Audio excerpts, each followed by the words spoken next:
दोस्तों नमस्कार। मैं नंदकिशोर आपके लिए मनोविज्ञान के बेहतरीन प्रश्न लेकर के आया हूँ, जो परीक्षा की दृष्टि से, सुपर टेट की दृष्टि से और सी टेट और टेट की दृष्टि से काफ़ी महत्वपूर्ण हैं। तो प्रिय साथियों, अभी तक आपने अगर मेरा चैनल सब्सक्राइब नहीं किया है तो प्रिय साथियों सब्सक्राइब कर लें और अपने साथियों को इसे शेयर भी करें, इसलिए कि उन तक ये वीडियो पहुँच सके। तो देखते हैं पहला प्रश्न। वह स्तर जिसमें बच्चा किसी वस्तु एवं घटना के बारे में तार्किक रूप से सोचना शुरू करता है कहा जाता है। क्या कहा जाता है बताएं साथियों? ए होगा, बी होगा, सी होगा या फिर डी होगा। तो जब ये तार्किक रूप से सोचना बच्चा शुरू करता है यानी बालक शुरू करता है तो ये होता है मूर्त संक्रियात्मक अवस्था, जो पियाजे की ये कौन सी अवस्था है? तीसरी अवस्था है। अगला देखते हैं। बच्चों के बौद्धिक विकास के 4 सुस्पष्ट स्तरों को पहचाना गया था। तो 4 स्तर पूछे गए बच्चों के, कोलबर्ग द्वारा, एरिक्सन द्वारा, स्किनर द्वारा या पियाजे द्वारा। तो पियाजे के द्वारा इसका राइट आंसर। अगला प्रश्न। अल्प वयस्क बच्चों के अधिगम प्रक्रम में अभिभावकों की भूमिका होनी चाहिए। तो कौन सी होनी चाहिए बताएं साथियों? निषेधात्मक, अग्रसक्रिय, संवेदात्मक या पियाजे द्वारा। तो बताएंगे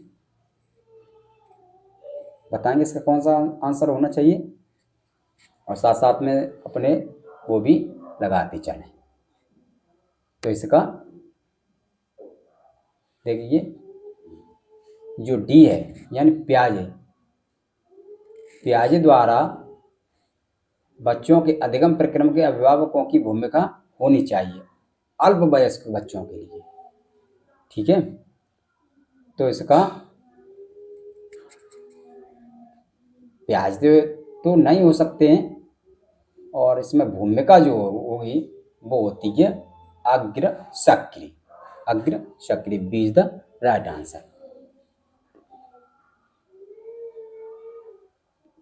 पियाजे यहाँ पर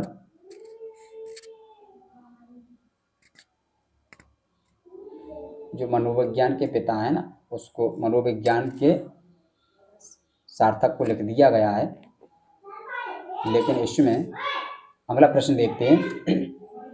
बच्चों के संज्ञानात्मक विकास को सबसे अच्छे तरीके से कहाँ परिभाषित किया जा सकता है?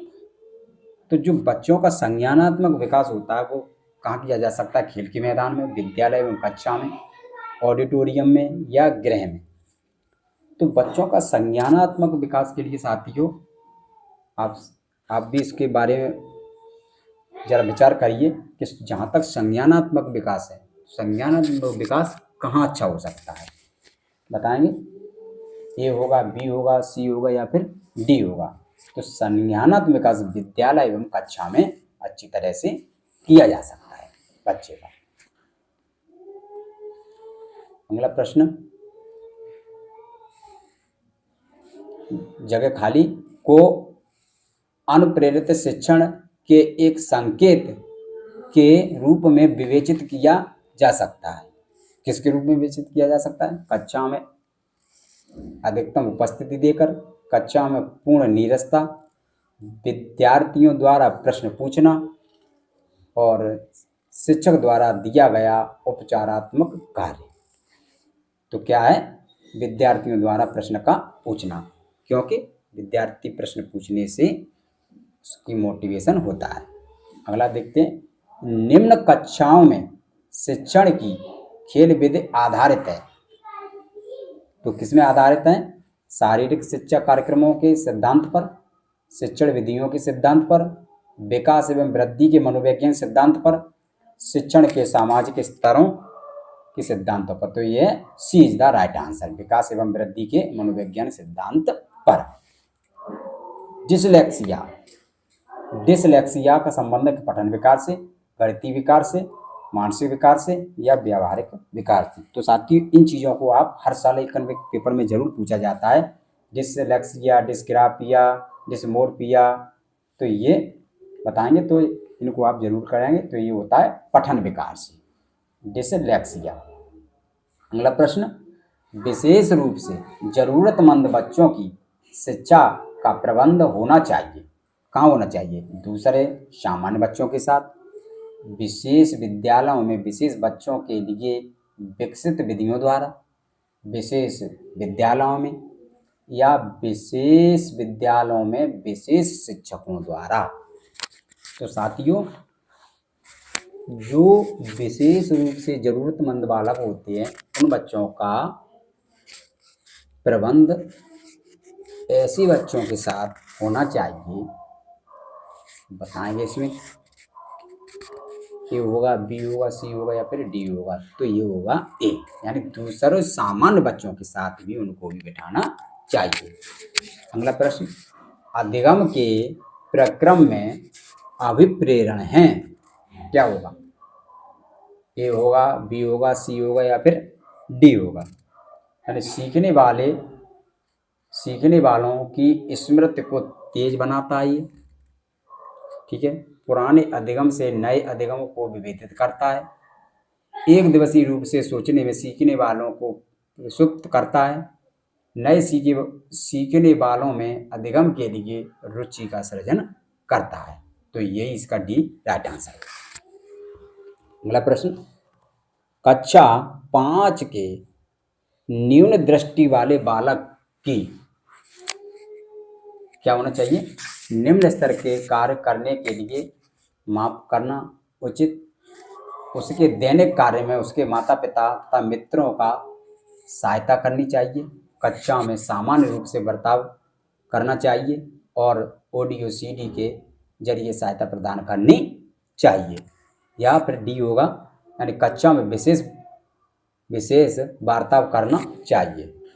तो जिसकी न्यून दृष्टि होती है, यानी जिस बच्चे को कम दिखता है, तो उसको जैसे ऑडियो है या किसी अन्य सीडी क्लिप के द्वारा उसको कैसे किया जा सकता है, मोटिवेशन किया जा सकता है। तो सी इज द राइट आंसर।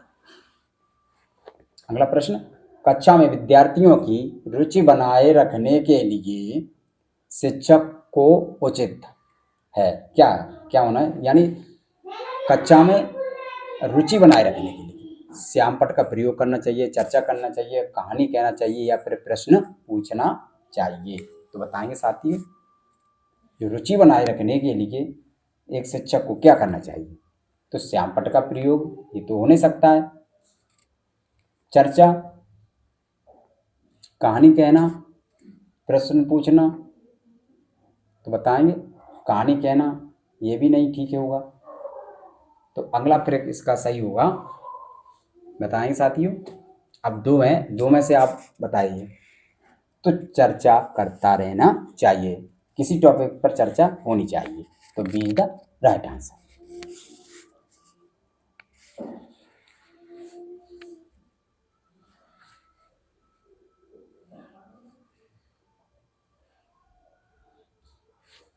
देखते हैं अगला प्रश्न, विद्यार्थियों को विद्यालय में खेलना क्यों उचित है?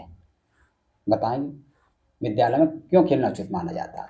यह उन्हें शारीरिक रूप से सशक्त बनाएगा, यह शिक्षकों के लिए काम आसान करेगा, यह समय बिताने में सहायक करेगा, यह संयोग एवं शारीरिक संतुलन का विकास करेगा। बताएंगे। तो यही सही रहेगा साथियों, यह सहयोग करेगा। परिवार का एक साधन है। तो ए होगा, बी होगा, सी होगा या फिर डी होगा। अनौपचारिक, औपचारिक, गैर औपचारिक शिक्षा या दूरस्थ शिक्षा। तो परिवार बताएंगे, ये औपचारिक और अनौपचारिक के बारे में कई बार पूछा भी गया है साथियों। तो ये परिवार है, ये अनौपचारिक शिक्षा का साधन है। तो ऐसे याद कर लेंगे और हमारे चैनल इसको वीडियो को अपने साथियों तक प्लीज साथियों शेयर भी करते चलें।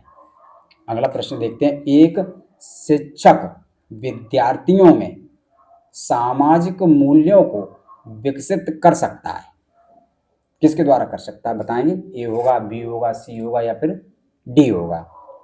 महान व्यक्तित्व के बारे में बोलकर, अनुशासन की अनुभूति को विकसित कर, आदर्श रूप से बर्ताव कर, उन्हें अच्छी कहानियां सुनाकर।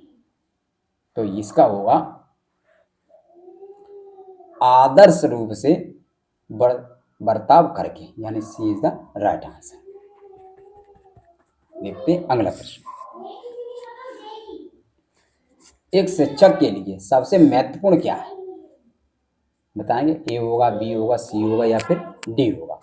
कक्षा में अनुशासन बनाए रखना, कक्षा में समयानुवर्ती होना, विद्यार्थियों की कठिनाइयों को दूर करना या एक सुवक्ता होना? तो बताएंगे। एक शिक्षक का महत्वपूर्ण कार्य है